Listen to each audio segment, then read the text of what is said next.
Ben Moubamba, nous sommes le 14 janvier 2025 et dans moins d'une semaine, c'est-à-dire 6 jours, le président Donald Trump deviendra le 47e président des États-Unis d'Amérique. Je n'idolâtre pas le président Donald Trump, mais il est un des signes de la fin des temps. Un des signes de la fin du monde, ou la fin d'un monde, et le début d'un nouvel âge d'or pour l'humanité, c'est lui qui l'a dit. Et nous prenons au mot le 47e président des États-Unis, étant entendu qu'il est écrit dans le psaume 2, pour ceux qui sont des chrétiens, mais tout le monde peut s'intéresser aux écrits sacrés et de toutes les cultures. C'est même un devoir en termes d'ouverture de la conscience à l'universalité des principes et à l'universalité de l'humanité. Nous sommes le 14 janvier et j'ai voulu vous parler de ce chiffre 14 qui représente en fait les 14 dimensions du soleil de justice et de vérité que vous pourrez observer sur l'iconographie du pharaon Akhenaton, qui fut officiellement le premier théoricien de l'unicité de Dieu, c'est-à-dire le monothéisme, mais bien qu'il a toujours prêché l'unicité de Dieu, il l'avait quand même représenté avec sa femme, son féminin sacré, l'unicité de Dieu sous la forme d'un soleil, mais ce soleil avait 14 bras. Et aujourd'hui, nous sommes le 14 avril. Et ce n'est pas pour rien que je viens vous parler de l'effondrement de l'État-nation du Gabon.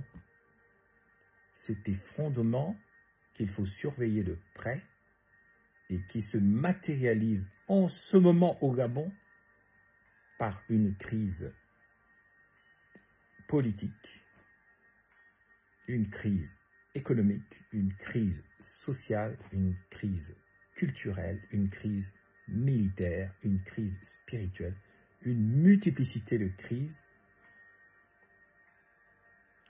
qui se poursuivront tant que nous n'aurons pas compris au Gabon que ce pays est un enjeu universel.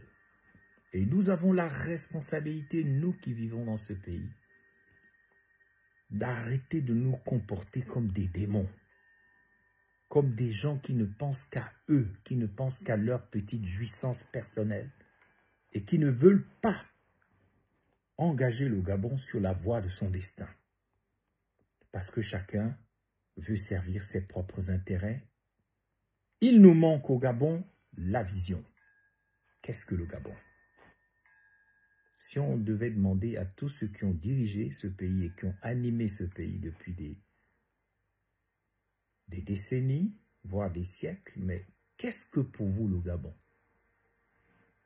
Bien malin serait celui qui pourrait répondre à cette question. Et je vais vous dire pourquoi. Mais je voudrais d'abord insister sur la crise financière et économique du Gabon, matérialisée par la question du FMI, de la Banque africaine de développement, des institutions de Bretton Woods, de la Banque mondiale, de toute cette impossibilité pour les Gabonais d'accéder au marché financier parce que le pays n'est plus crédible. Ce n'est que le signe de l'effondrement de l'État gabonais et de l'incapacité des enfants de ce pays de faire preuve d'abstraction et d'imaginer ce que pourrait devenir ce pays au service non seulement de ses citoyens, mais au service du monde. Nous allons atteindre près de 80% d'endettement. Nous avons explosé les taux autorisé par la CEMAC. Nous sommes dans la folie, dans l'hémorragie financière et nous sommes pris dans un climat délétère qui fait qu'aujourd'hui, en réalité, le bled est à terre. Le bled est à terre. Le pays est au sol et personne ne sait comment s'en sortir. Et on va dans la fuite en avant. Pourquoi le Gabon est dans l'effondrement depuis des décennies et peut-être même depuis des siècles? Parce qu'il y a dans notre pays un enjeu tridimensionnel que je vais vous expliquer et un enjeu devant lequel la plupart des acteurs depuis des siècles n'ont pas réussi à faire face correctement et il revient à cette génération peut-être ou à la prochaine génération que nous allons enseigner de faire du Gabon ce qu'il doit devenir. Voilà pourquoi en 2007, le président mourant, Omar Bongo Ondimba, avait dit « Dieu ne nous a pas donné le droit de faire du Gabon ce que nous sommes en train d'en faire ». Il avait sa responsabilité dans l'échec du Gabon. Il avait fait de son mieux. C'est un des meilleurs présidents malgré l'aspect dictatorial de son management, l'aspect despotique, mais on ne peut pas être malhonnête au point de dire que Omar Bongo n'a pas fait des aéroports dans toutes les provinces, des services médicaux quasiment gratuits, des universités, il n'a pas formé des élites, on ne peut pas le dire, ce ne serait pas honnête. Oui, il était un dictateur qui se voulait peut-être éclairé, mais il a fait Africa numéro 1, il a fait des ponts, il a fait le Transgabonais, il a essayé de faire l'unité nationale de gré ou de force, il a fait des mauvaises choses, mais il a fait des bonnes choses. Il a dit à la fin de sa vie, à une romancière camerounaise, que je ne citerai pas, « J'ai essayé d'aider mon pays, mais la France-Afrique ne m'a pas laissé la possibilité de le faire parce que j'avais signé un pacte avec eux que je devais respecter. » Ça, je le sais. Il était aussi amer à la fin de sa vie parce qu'il s'est rendu compte qu'au bout de 42 ans, il s'était fait avoir. Il avait la volonté d'agir, mais les accords qu'il a faits avec les entités, eh bien, l'ont empêché de faire du Gabon ce qu'il devait devenir. Et par la suite, tous ceux qui sont venus après lui, tous ceux qui ont signé les pactes avec lui, ont été incapables de faire du Gabon ce qu'il doit devenir. Et le résultat, c'est quoi? C'est le surendettement de l'État gabonais. C'est ce que nous avons fait avec le FMI. C'est ce que nous avons fait avec la Banque mondiale. C'est ce que nous avons fait avec la BAD et toutes les institutions de Bretton Woods. Nous avons pactisé avec le diable à travers notre président défunt, Omar Bongo, et il nous a demandé de payer un prix.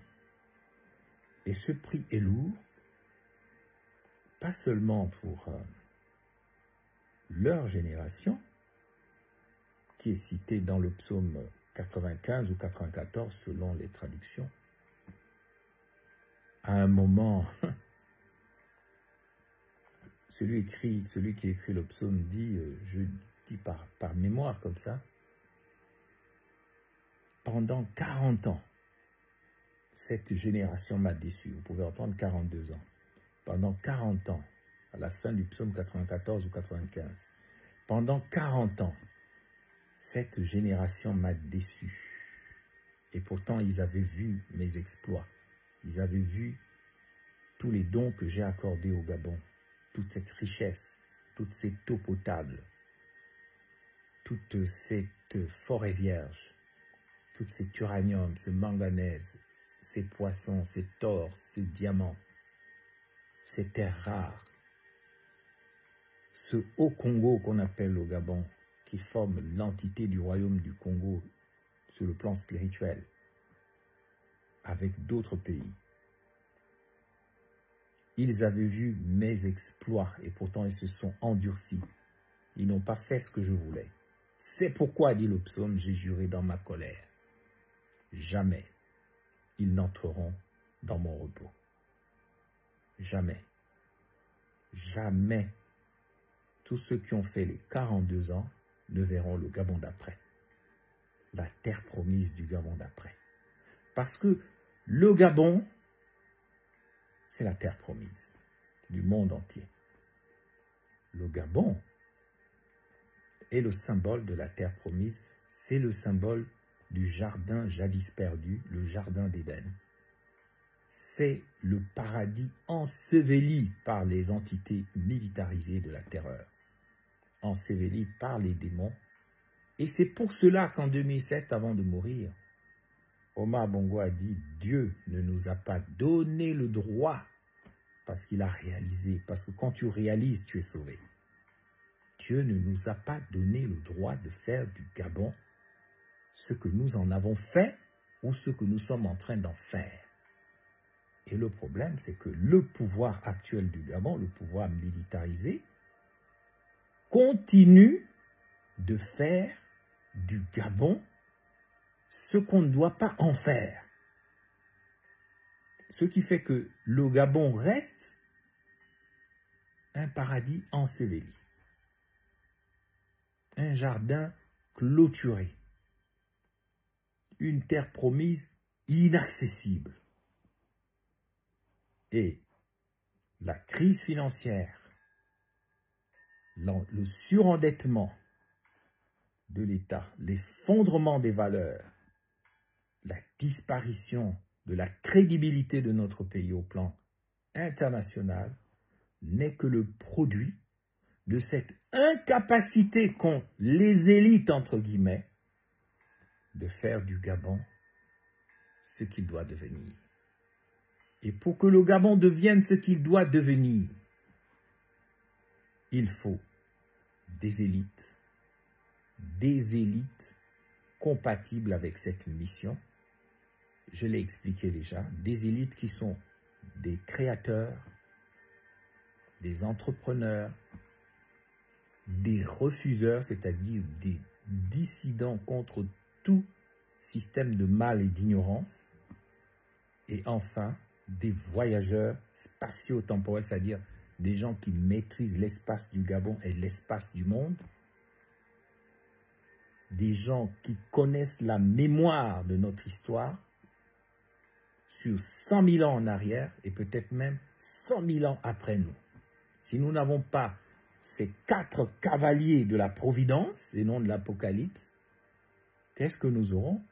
Nous aurons toujours les cavaliers de l'Apocalypse, c'est-à-dire ce sont eux qui font du Gabon ce qu'il est et qui l'empêchent de devenir ce qu'il doit devenir. À cet instant, je fais comme les Nganga pour nous, les sages, les chefs traditionnels, puisque mon grand-père maternel était un chef traditionnel à Mandilou, près de Moabi, et mon autre grand-père, Marang Mevol, c'était aussi un chef de terre. Mon grand-père maternel était un chef de terre, Kinda Boufoudou, c'est-à-dire le galant, le garçon élégant et galant qui en met plein la vue. Kinda Boufoudou, c'est de là que vient le terme le Kinda, Boukind. C'est d'ailleurs le nom de ma mère, Bwanga Boukind. Donc Bwanga, la fille de Boukinda. Tous mes frères, cousins, sœurs, ma grande famille Basumba qui m'écoutent, c'est de quoi je parle. Ils savent de quoi je parle. Ensuite, oui, bon, grand-père paternel, Barambou de Moabi aussi, est un grand chef de terre. Ils ont beaucoup souffert de la part des entités militarisées de la terreur, mais ils m'ont transmis de manière consciente ou inconsciente cette volonté de résister contre l'ordre établi, surtout s'il est mauvais. Je viens vous dire comment l'État gabonais s'est effondré et comment il peut se relever. L'État gabonais s'est effondré de manière tridimensionnelle. Et cette tridimensionnalité ressemble à la tridimensionnalité du Christ. Je m'explique, vous allez me dire, ouais, mais en français facile, ça veut dire quoi? Oui, oui, oui, j'arrive. L'État gabonais s'est effondré d'abord sur le plan mystique.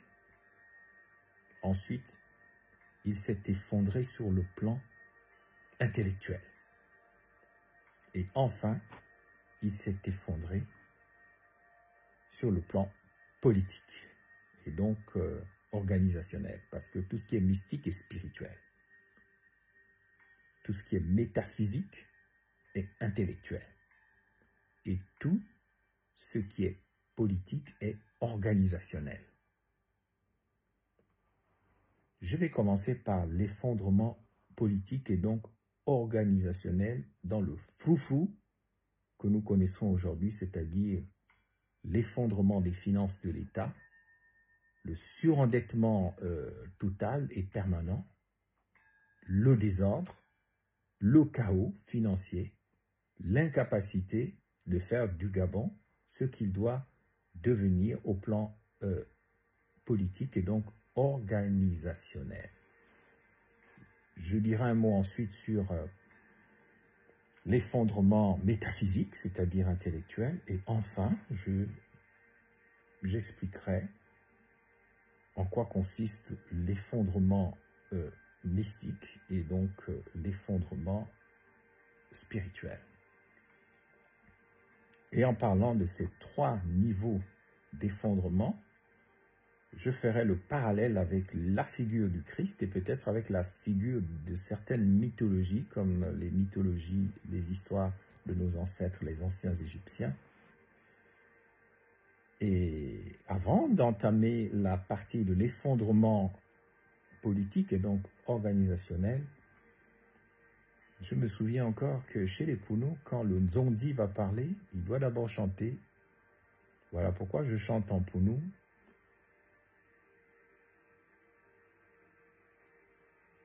Les paroles suivantes, pour que les ancêtres m'assistent dans ce propos.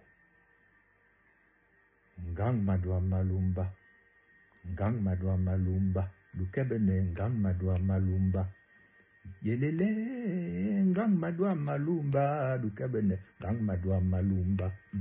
Ngang madwa malumba, lukebene ngang madwa malumba. Ngang madwa malumba. Le ngang, c'est le nganga, c'est le savant. C'est le druide bantou, c'est l'homme médecine, c'est le chef.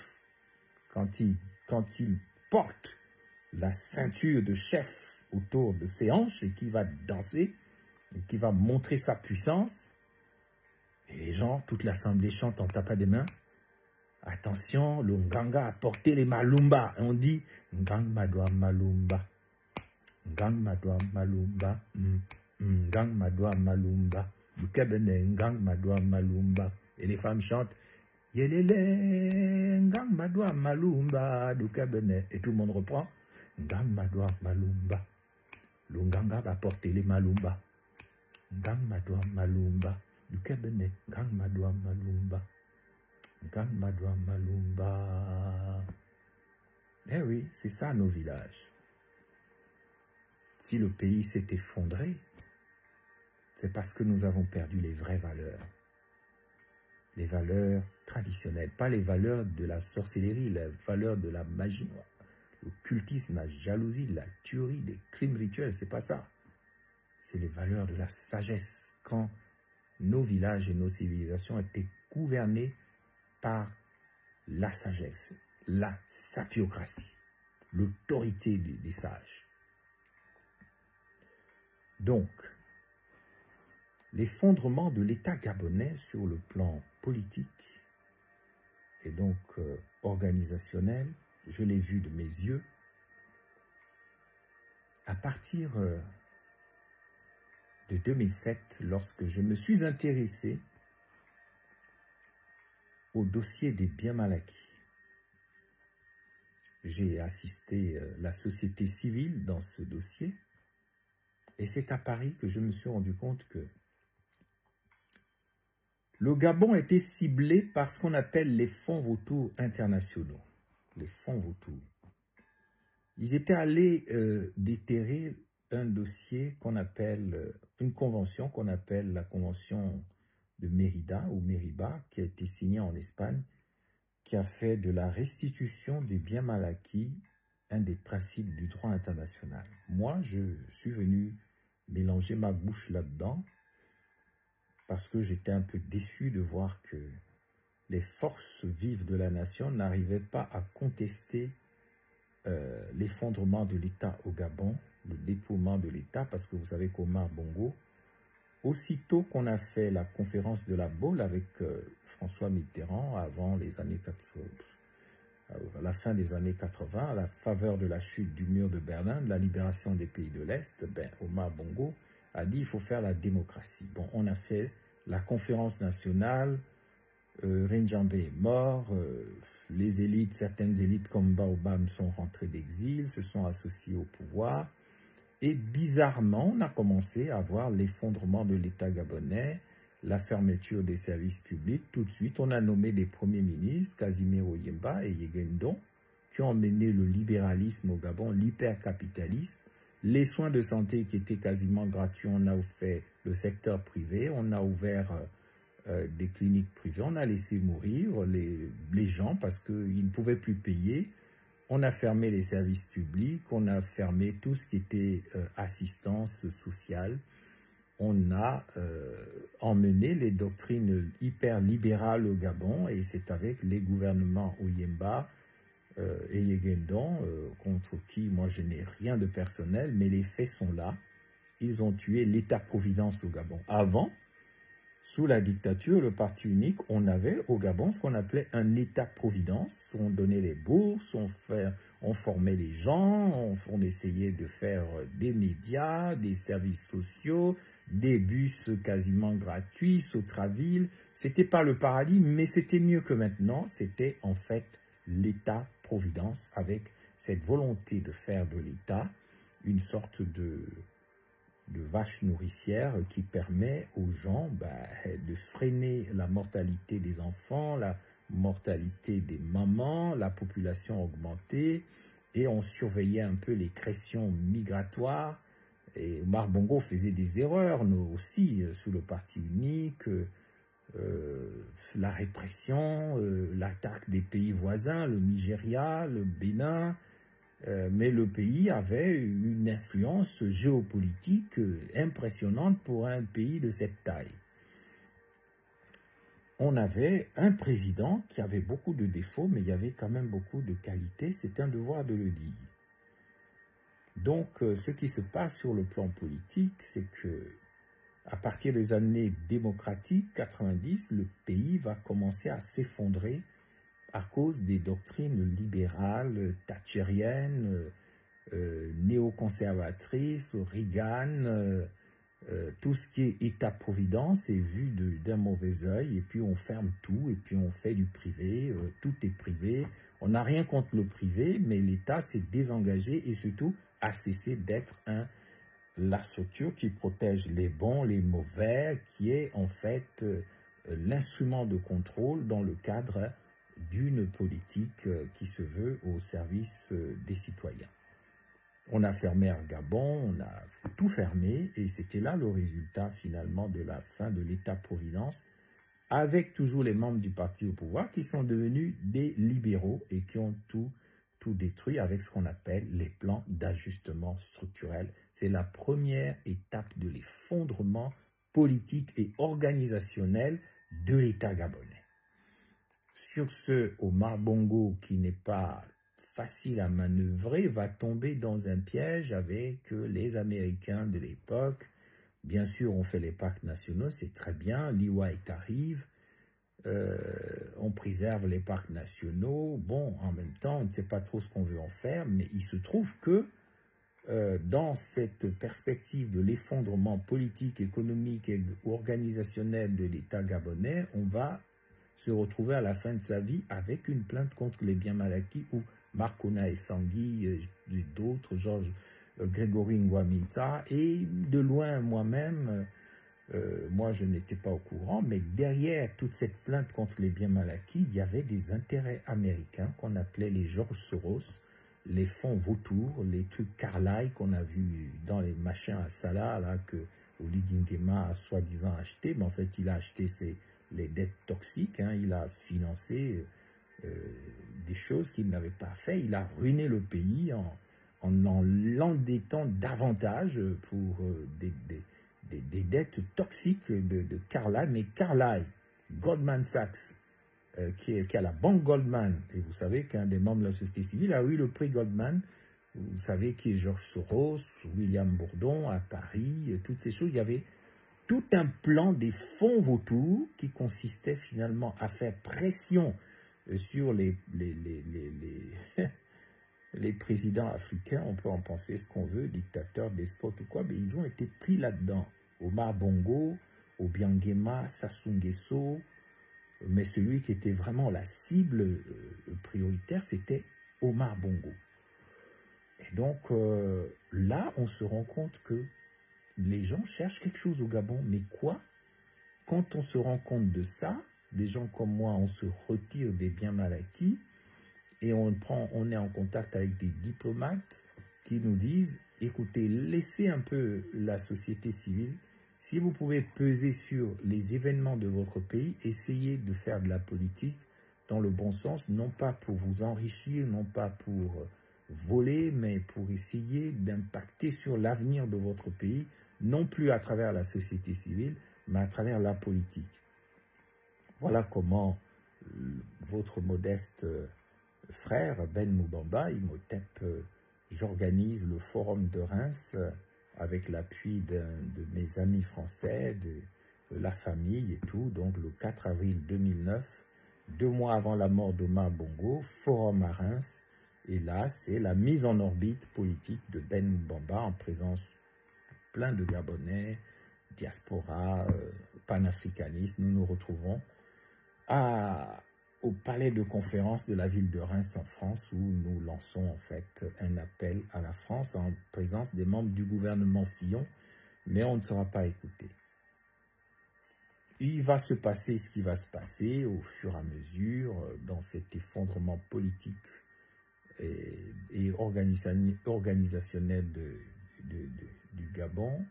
Je fais l'impasse sur tout le reste.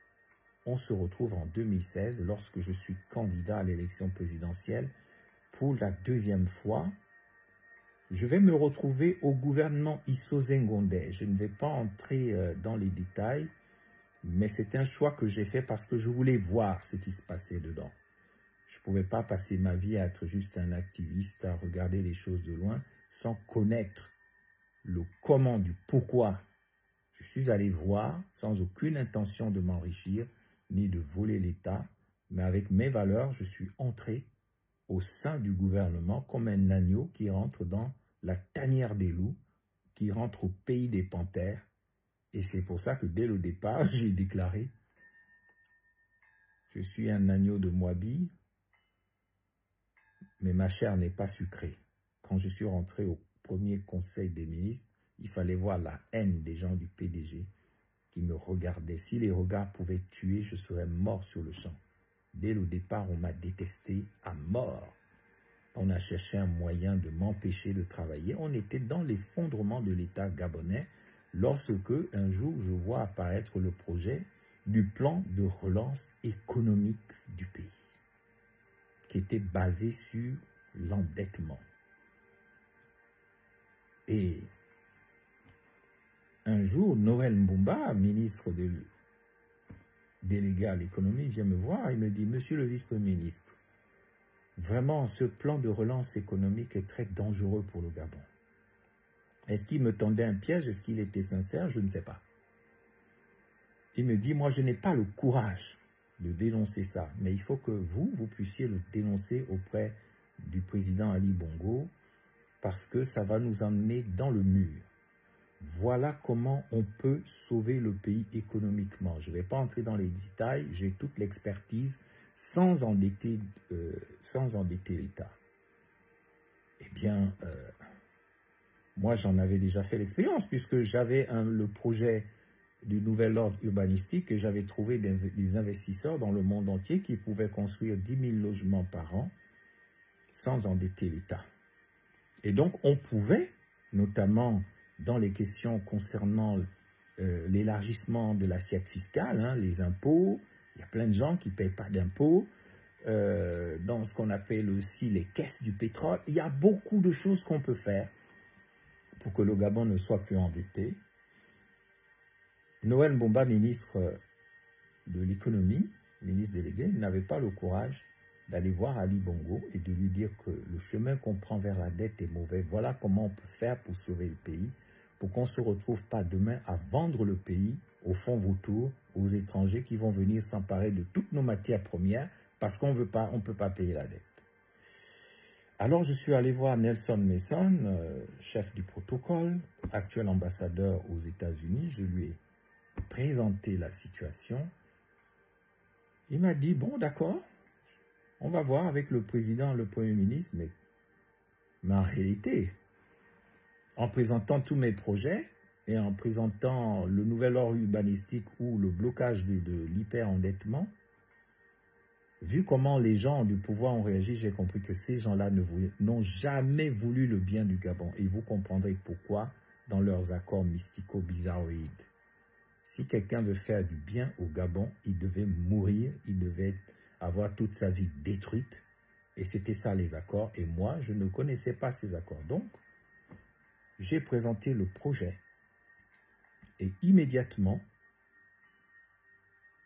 Billy Binzé s'y est opposé. Régis Simongo s'y est opposé. Liban Suleiman. Et tout le monde s'est opposé à ça. Il y a même eu un conseil interministériel qui avait lieu à Ngondje, au stade d'Angondje, où Régis Simongo et moi, on est quasiment venus à se battre physiquement en présence de tous les ministres, que je les défiais en tant que ministre de l'économie. Je dis, mais qu'est-ce que vous voulez faire finalement en endettant l'État, en empoisonnant par avance la vie des générations futures? Moi, je ne suis pas venu ici pour ça. Je ne peux pas être d'accord avec ça. En le disant, je ne trahis aucun secret d'État. Parce que ça, ce n'est pas des secrets d'État, ça, c'est des choses que les Gabonais doivent savoir. Régis Simongo et moi, on s'est quasiment battus dans un conseil interministériel devant Issou Zengondé parce que je voyais bien venir ce qui se passe actuellement avec Oligui Nguema. Le surendettement de l'État, la destruction du futur, avec ce qu'ils font notamment avec le Fonds gabonais pour l'investissement stratégique, les fonds pour les générations futures. Mais s'il n'y a pas de gens assez combatifs et combattants, dans la classe politique et dans les forces vives de la nation, si on fait tous comme les évêques, les pasteurs, la société civile, les gens qui baissent leurs pantalons devant l'inacceptable, mais le pays est perdu. C'est ce que je n'ai pas voulu. Et c'est pourquoi, lors du dialogue national d'Angondje, Banganga Moussavou, vice-président, Issou Zengondé, Premier ministre, Billy Binzé, tous, l'autre du CND, je ne sais plus comment il s'appelle, ils se sont réunis avec Ndemezo et bien d'autres. Ils disent non, Moubamba, il faut l'éliminer avec leurs ramifications dans l'opposition. Voilà ce qu'on va faire. Voilà le plan qu'ils ont fait. Nous allons, comme c'est un orgueilleux, on va le faire descendre de vice-premier ministre à ministre d'État, même si c'est pas, comme c'est contraire à l'alliance objective qu'il a fait avec Ali Bongo, il est tellement orgueilleux qu'il va s'énerver. Et quand il va s'énerver, on va l'accuser de violer la Constitution. Et puis on va lui régler son compte. Mais à ce moment-là, le pauvre Issou Zengondé ne savait pas qu'il était piégé. Les gens ne savaient pas que j'étais quelqu'un, j'étais un David. J'étais une chance qui avait été envoyée au cœur du système pour essayer de sauver le pays. Je le dis modestement parce que tant que j'étais dans ce gouvernement-là, on ne pouvait pas tuer Issou Zengondé. Tant que j'étais dans ce gouvernement, on ne pouvait pas manipuler Ali Bongo de manière exagérée puisque je m'opposais à tout. J'étais devenu un bouclier de David pour le salut du Gabon et Ali Bongo commençait à envisager de faire de Moubamba son successeur. Voilà pourquoi il m'a envoyé rencontrer Ouattara. Voilà pourquoi il a fait de moi un émissaire auprès du roi du Maroc, du président du Togo et tout. Et le Mogabo s'est formé avec les Billy Binzé, Ali Akbar Onanga et tout le reste. Quand ils ont vu que Moubamba est en train de monter, mais il risque de se mettre en orbite autour du pouvoir. Donc il y a eu cette guerre, cette mise à mort à laquelle vous avez assisté de Mobamba à travers les médias, l'humiliation de celui qui vient au nom du Seigneur comme David devant Goliath, la chute, entre guillemets, provisoire, et puis l'exil jusqu'en Russie, jusqu'à présent, le tour du monde, alors que je n'avais rien fait de mal. Je ne servais qu'à faire le bien. Mais derrière mon aventure, il était prévu l'effondrement de l'État. Voilà pourquoi on a pu, derrière moi, emprunter, FMI, Banque mondiale, BAD, l'argent coulait à flot, et tout l'argent qu'on allait chercher pour faire des projets, ben, ne servait à rien. Donc, l'effondrement de l'État, retenez-le bien, sur le plan politique et organisationnel, a commencé avec la conférence nationale, avec la démocratie. Et la démocratie, c'est quelque chose qu'il faut regarder avec beaucoup de prudence. C'est un instrument de destruction des pays parce qu'on le voit, c'est un moyen de manipuler les élections dans le but de mettre en place une oligarchie des gens qui n'en ont rien à faire de la population. Une fois que vous avez voté pour eux ou bien qu'ils ont pris le pouvoir à travers des fausses élections, ils se donnent le droit de vous tuer, de vous crever les yeux, de vous casser les jambes, de vous mettre en prison, de vous bastonner, de vous traiter de tout et n'importe quoi. Vous voyez, l'effondrement de l'État gabonais commence politiquement par la démocratisation, la BOL, conférence nationale, tous ces partis qui sont bien, mais sans aucun principe bantou, par exemple, tel que le village, qui est une valeur sacrée pour nous. Cette absence du village qui fait que dans le village, personne n'est jamais laissé de côté. Dans le village, aucune femme n'est célibataire. Dans le village, il n'y a pas la prostitution. Dans le village, il n'y a pas la sorcellerie. Dans le village, il y a la solidarité. Même s'il y a des divisions, même s'il y a des querelles, même s'il y a de l'adversité ou de la concurrence, il y a toujours un endroit, sous le Moulebi ou sous la Casa Palabre ou derrière la maison au Fundu, comme on dit chez les Pounous, pour régler tous les problèmes. À condition que tout le monde ait peur de Dieu, peur des ancêtres et que les gens soient dans la vérité selon la parole que Jésus a dit dans Jean 8, la vérité vous rendra libre et vous affranchira. Voilà ce que je peux dire de l'effondrement politique et organisationnel de l'État gabonais. L'autre aspect de l'effondrement de l'État gabonais qui est en cours et de la mort de notre pays, c'est l'effondrement métaphysique, l'effondrement intellectuel. Cet effondrement, j'en parlerai de manière plus rapide. C'est un effondrement où les élites sont devenues corrompues. Tout ce qu'ils pensent, le fameux Descartes, philosophe français qui a dit « je pense, donc je suis ». En pour nous, je disais « ni tasse, ni ma tasse, j'ai les pensées, donc je suis, ni ma tasse, donc nidi ». Je pense donc je suis, ni tasse, donc nidi, ni tasse. Donc, c'est même de trop. Le mot pour nous, quelqu'un va me le dire plus tard, va me l'écrire, le donc. Ou kabo, ni tas, kabo ou nidi. Je pense donc je suis.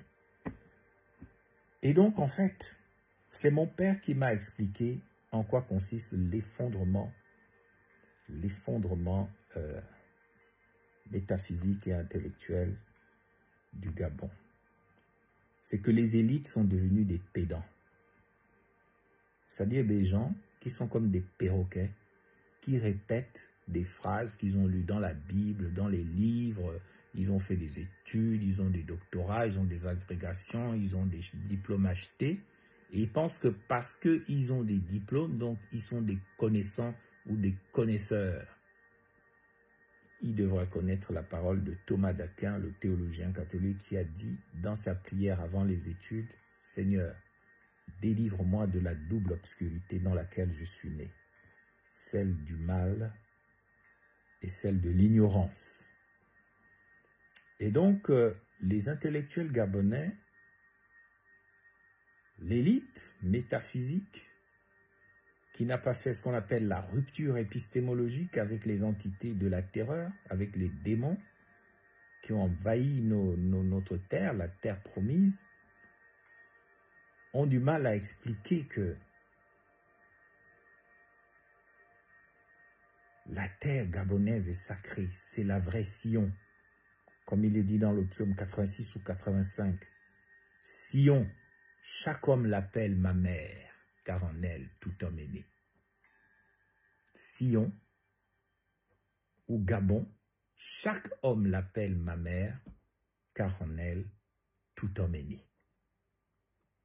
Si nous savions que le monde a commencé dans le Francévillois, c'est-à-dire dans le Haut-Ogooué, les plus grands scientifiques du monde le savent et je ne cesserai jamais de le répéter, c'est dans le Francévillois, dans le Haut-Ogooué, que le monde a commencé il y a 2 ou 3 milliards d'années. Les premières preuves de vie sur la planète se retrouvent dans le Haut-Ogooué, dans le Francévillois, donc dans le royaume du Congo dans son ensemble.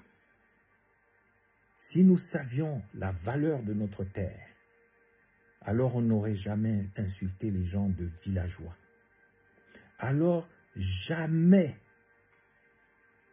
on aurait fait ce qu'on appelle les Ouvatu Kumba. L'effondrement métaphysique et intellectuel du Gabon a commencé dans ce que mon père m'a raconté avant de mourir. Il m'a dit, mon fils, quand nous étions au village, parce que lui, il a fait la migration, l'exode rural, il a perdu toutes ses racines comme ça. Et ses enfants sont nés en ville, comme chacun de nous, en oubliant la mémoire et l'identité. Il m'a dit, les entités militarisées de la terreur coloniale, quand elles voulaient nous avoir, on nous emmenait dans les magasins coloniaux. On nous donnait cadeau des produits de la manufacturerie, du magasin colonial. Les cuvettes, le sucre, l'huile, et on nous disait, si tu nous suis dans l'exode rural, si tu quittes ton village, si tu perds tes repères, alors tu vivras tous les jours comme au magasin. C'est pourquoi les Pounous de Moabi qui sont restés au village, quand ils reprochent aux autres Pounous de la diaspora d'être partis, d'avoir oublié la mémoire et l'identité, ils disent « Bapounou Bamangas ». Bapounou Bamangas, c'est-à-dire les Bapounou des magasins coloniaux, ceux qui se sont laissés corrompre par les lueurs de l'Occident en oubliant leur mémoire, leur terre et leurs identités. On a appelé ça les Où vas-tu Kumba. C'est le film Où vas-tu Kumba qui devrait être refait pour que la nouvelle génération comprenne que si tu deviens citadin dans ton âme et tu n'es plus villageois, tu perds tout. Tu te retrouveras aux États-Unis, en Russie, en Turquie, mais tu seras toujours malheureux parce que tu seras perdu. Tu seras un nègre errant, un bantou spectral, quelqu'un qui flotte comme une plume dans le vent et qui n'a pas d'assises. Et il ne suffit pas d'avoir des villages pour avoir des assises, il faut préserver les valeurs ancestrales, les valeurs de sagesse, tout en luttant contre la sorcellerie, l'occultisme et toutes les mauvaises graines qu'on développe dans les villages. L'effondrement de l'État gabonais, il n'est pas seulement l'effondrement financier, l'effondrement politique, c'est aussi un effondrement de l'esprit dans le néant. Tu tombes dans le néant, tu tombes dans le Moulounga parce que tu es devenu un bantou de mangas, un bantou des magasins où tu passes ta vie à manger des saletés en ville. Tu vis dans l'économie du cochon, dans l'économie du porc avec les marchands du temple, tu vas dans les églises de marchands du temple, tu es un chômeur et tu chantes les bêtises de l'oiseau rare et tu crois que tu fais de la musique, tu suis les chansons et les comportements de Fali Ipupa alors que tu es dans un pays qui produit du cuivre, qui a des matières premières, tu n'as même pas une usine pour fabriquer un clou. Tu es content parce que tu écoutes de la musique et parce que tu écoutes du n'importe quoi et puis tu es content, tu crois être civilisé parce que tu as un portable, parce que tu as un téléphone, parce que tu es sur TikTok. Mais enfin, allez en Asie. Moi, j'ai été en Chine. Les gens n'ont pas... Même s'ils vivent en ville, il y a une fois par an, tout le monde abandonne les villes et tout le monde va à la montagne, au village, pour se reconnecter avec les ancêtres, avec la spiritualité, avec l'oxygène, avec l'air, et en respectant la montagne, l'arrière-pays, le village. Nous nous effondrons parce que nous vivons comme des porcs, des cochons dans les villes, sans espoir. Et les intellectuels ne sont pas capables de théoriser tout ça et d'expliquer et d'inventer un Gabon harmonieux, réconcilié, pacifié, parce qu'on passe son temps à répéter comme des caméléons, à prendre les couleurs des autres, alors que la nature nous dit ce qu'il faudrait faire. Si seulement on pouvait imiter des abeilles qui créent de la richesse, de l'abondance, avec du miel qui leur suffit et que d'autres animaux, notamment des hommes, viennent leur voler. Et les abeilles, quand ils créent cette richesse, ils ne détruisent même pas la nature, ils ne détruisent même pas les fleurs. Mais nous, on est là. Ah oui, d'après l'économie capitaliste, l'économie progressiste, nous sommes des partisans de ceci ou de cela, on fait les malins, on se dit docteur, agrégé de ceci, et puis tout ce mimétisme-là fait de nous des primates à peine évolués qui ne font qu'imiter, mais qui ne comprennent pas que nous savons tout depuis le départ. Nous sommes issus de grandes civilisations qui ont inspiré les Grecs, les Romains, mais nous, qui sommes issus des anciens Égyptiens, des anciens Éthiopiens, de tous ces peuples extraordinaires, nous n'avons qu'à observer le livre de la nature et nous comprendrons qu'aucun Bantou ne peut être analphabète. Quand tu lis le livre de la nature, tu ne peux pas être analphabète. Toutes les molécules qui sont dans la forêt gabonaise, nous les connaissons à travers les Ngangmadoua Malumba, les Nganga, pas les sorciers. Moi, je suis contre les sorciers. Tous ceux-là qui pensent qu'il faut forcément manger l'iboga, aller faire des fétiches, aller se connecter avec des démons, et on croit que c'est ça la tradition. Non, la tradition, c'est d'abord l'accès au soleil de vérité. Qui va nous enseigner du Cheikh Anta Diop au Gabon? Qui va nous enseigner comment les 14 morceaux du soleil de vérité qu'on appelle le Nyangou représentent les 14 morceaux du corps d'Osiris qui a été découpé par son frère Seth, qui est l'ancêtre de Satan par jalousie. Et quand sa femme a reconstitué les morceaux, lorsqu'elle l'a sauvé du Nil, il l'a sorti des eaux comme on sort du baptême, elle l'a sorti des eaux, elle a reconstitué le corps, donc Isis, qui a donné par Isis, Notre-Dame, de par Isis. On ne parle pas de la Vierge Marie en fait, mais ça c'est un autre sujet. Je ne vais pas développer ça. Quand Satan ou Seth apprend que Osiris a été retrouvé par sa femme et lui a coupé il a récupéré le corps, il l'a coupé en 14 morceaux, il a dispersé les morceaux dans le désert et c'est comme ça que chaque morceau du corps d'Osiris est devenu un lieu où on a construit un temple. Mais on n'a pas retrouvé le 14e morceau qu'on appelle le pénis, le Bangala d'Osiris, parce que le Bangala n'est pas quelque chose d'impoli. C'est une antenne de réception de l'énergie divine qui vient sur ta tête comme une énergie, qui descend par ta colonne vertébrale comme un courant électrique, qui sort par ton obélisque. Les Égyptiens ont fait des obélisques, et le bâton de commandement en hommage au sexe d'Osiris qui n'a pas été retrouvé. Et ce sexe-là, d'ailleurs, qu'on retrouve dans l'Évangile, quand Jésus dit d'aller chercher un poisson dans l'eau et puis de récupérer une pièce et d'aller payer l'impôt. Mais c'est un peu compliqué. Quand je serai au Gabon, je donnerai des cours magistraux pour expliquer tout ça de manière très simple aux enfants, aux jeunes et aux adultes. J'ai hâte de devenir un président philosophe, s'il plaît à Dieu. Mais toujours est-il que la destruction du Gabon, l'effondrement de l'État gabonais, c'est aussi l'incapacité des Gabonaises, des élites gabonaises de sortir du complexe de Ouvatumba, les colonisés, les pédants, ceux qui répètent, ceux qui imitent bêtement, sans intérioriser, sans lire la nature et sans comprendre le comment du pourquoi nous sommes au Gabon. Là où tu peux entendre dans la forêt gabonaise la voix des ancêtres qui te crient « C'est ici que le monde a commencé. C'est ici que le cœur du monde entier. C'est ici que le cœur du monde entier a retrouvé sa vraie stabilité aux sources fraîches de l'humanité. » Si tu as l'oreille, tu peux entendre ce chant.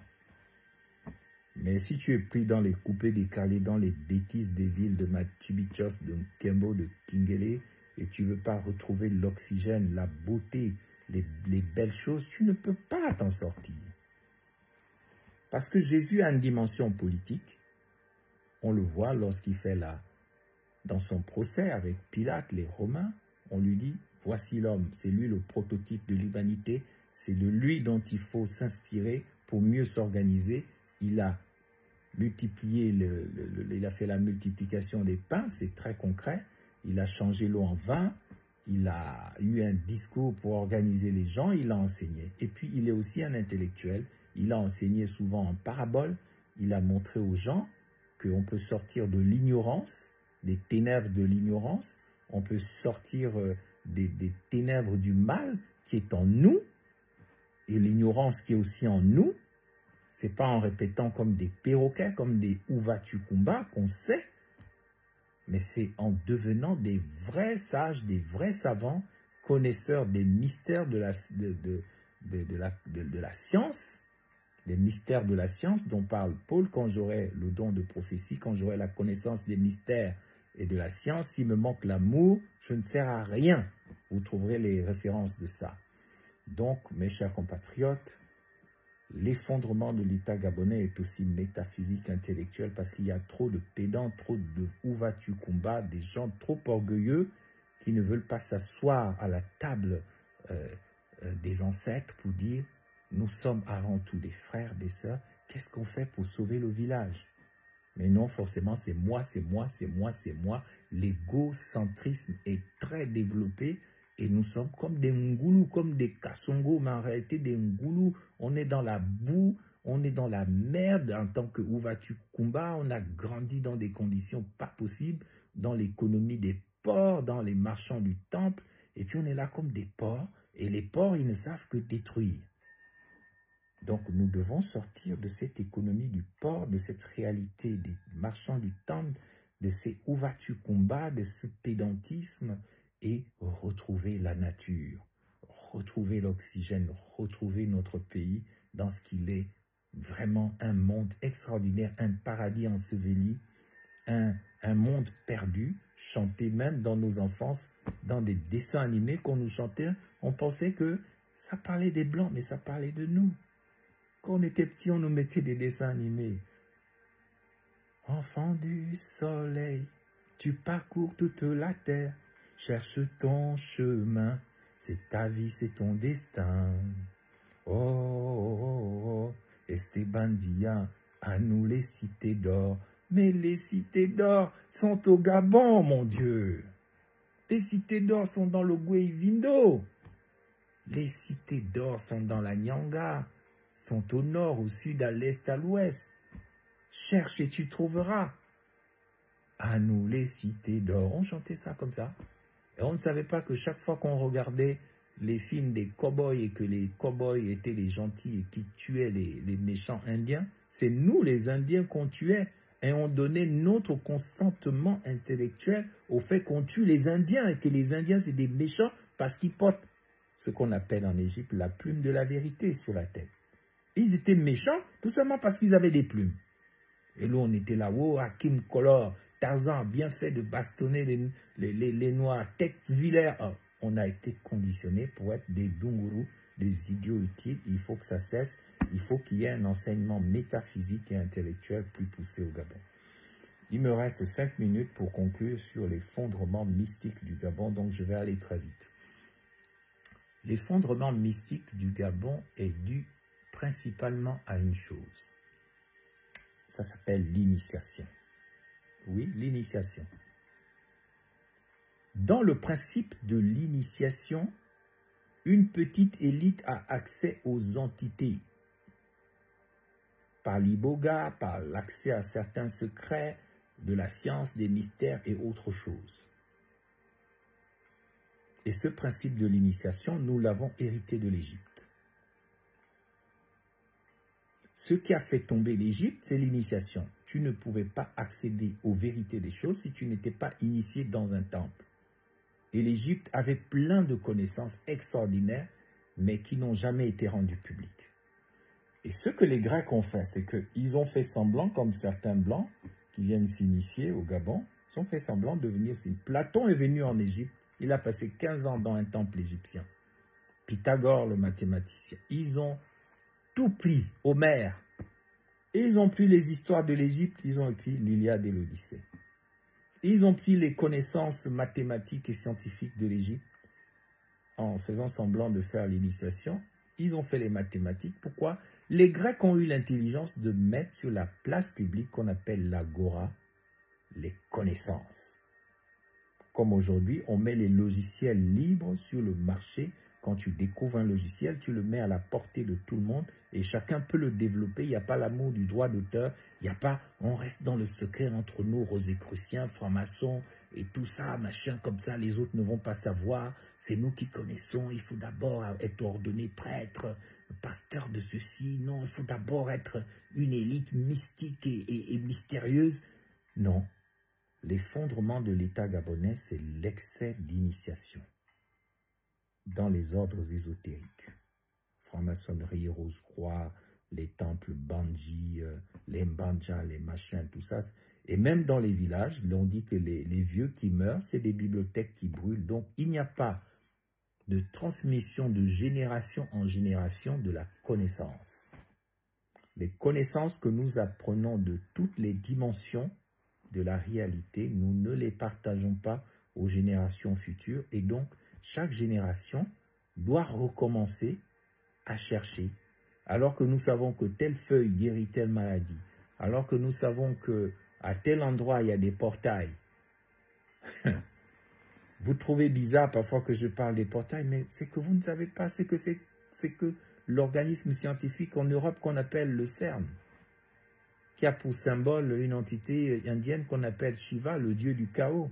Mais allez en Suisse, vous allez découvrir que sous le sol européen, ils ont construit des kilomètres de tunnels pour accélérer, créer l'antimatière. Pourquoi? Notamment pour percer ce qu'on appelle les portails, qu'on appelle dans le cinéma les stargates, les portes des étoiles, pour voyager de dimension en dimension, pour aller rencontrer des êtres extradimensionnels. C'est de la science aujourd'hui. Mais moi qui un jour, on m'a amené des sorciers de l'UPG, ont voulu me piéger, ils m'ont amené sur une plage aux Akaé pour me montrer une des portes invisibles du Gabon. Je le dis, il y en a marre de vos initiations et de vos secrets dans lesquels vous tuez des gens, vous faites des crimes rituels et vous pensez que dans votre initiation, vous êtes des savants et après vous faites du n'importe quoi, vous retardez le Gabon, vous le faites tomber sur le plan spirituel et donc mystique.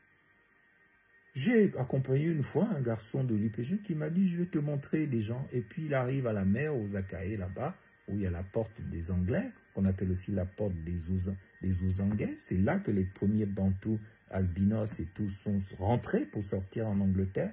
Je n'ai pas l'intention de vous expliquer. Là. Les initiés, ils savent de quoi je parle. Mais moi, ils m'ont emmené là-bas. Ils ont fait venir leurs gens de je ne sais quel monde qui ont commencé à me parler. Mais moi, comme j'étais malin, j'ai suivi le conseil de ma mère qui m'a dit « ne parle jamais avec eux et ferme les yeux ». Donc c'est pour ça que je ne me suis pas fait avoir. Donc mes chers compatriotes, je vous le dis, il faut en finir avec l'initiation au Gabon. Tout doit être public. Chacun doit accéder au domaine de la vérité au nom du soleil de justice et de vérité. Et nous allons progresser et faire du Gabon ce qui doit devenir. Ainsi, la parole d'Omar Bongo avant sa mort va s'exécuter. Dieu ne nous a pas donné le droit de faire du Gabon ce que nous sommes en train d'en faire. Le Gabon doit devenir le pays qu'il devait devenir. Ensemble, changeons le Gabon.